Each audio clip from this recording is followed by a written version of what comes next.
घमंडी हाथी और चींटी। एक बड़े से जंगल में एक बड़ा ही घमंडी हाथी रहता था। उसे अपनी ताकत और कद का बहुत घमंड था। आए दिन वो जंगल के जानवरों को परेशान किया करता था और उन्हें अपने सामने झुकने पे मजबूर करता था। जंगल का हर एक जानवर उस हाथी से परेशान हो गया था।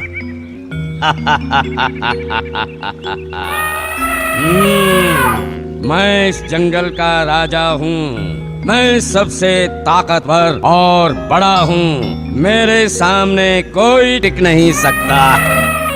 एक दिन हाथी जब पानी पीने गया तो उसने रास्ते में बिना देखे ही एक चींटी की गुफा को पैरों से कुचल दिया, जिस पर चींटी को बड़ा गुस्सा आया। ए हाथी, तुझे क्या दिखाई नहीं देता? यहाँ मेरा घर है। तुम्हारा घर है तो क्या मैं अपना रास्ता बदल दूं? मैं हाथी हूँ हाथी। तुम्हारे घर की तरह मैं तुम्हें भी मसल के रख सकता हूँ। ये सुनकर चींटी का गुस्सा और बढ़ गया और वो वहां से चली गई। कुछ देर बाद हाथी एक पेड़ के पास जाके सो गया। चींटी ने हाथी को सबक सिखाने की ठान ली थी। उसने हाथी को सोते हुए देखा और सोचा, यही सही मौका है। हाथी की सूंड में जाकर उसे परेशान करती हूँ, तभी उसे पता चलेगा एक छोटी सी चींटी इतने बड़े हाथी को रुला भी सकती है। चींटी जल्दी से जाके हाथी की सूंड में घुस गई और उसे काटने लगी। दर्द का एहसास होते ही हाथी की नींद उड़ गई और वो चिल्लाते हुए यहाँ वहाँ भागने लगा। कभी उसका सर पेड़ पे जाके लगता तो कभी पत्थर पर। हाथी के बहुत चिल्लाने के बाद भी चींटी उसकी सूंड से नहीं निकली और वो हाथी को काटती ही रही।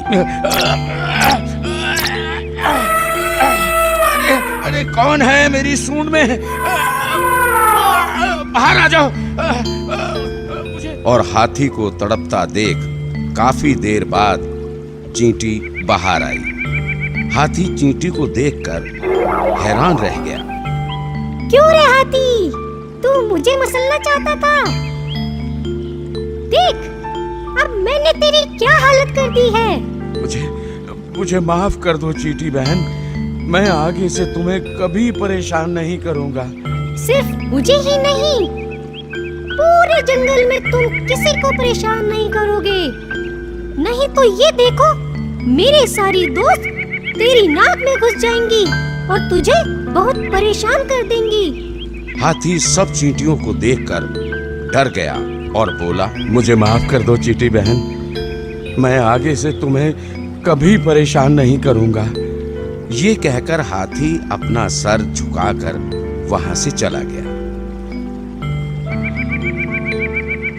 तो बच्चों, इस कहानी से हमें सीख मिलती है कि किसी को भी छोटा नहीं समझना चाहिए और अपनी ताकत का गलत इस्तेमाल नहीं करना चाहिए। फन लर्न टून को सब्सक्राइब करें।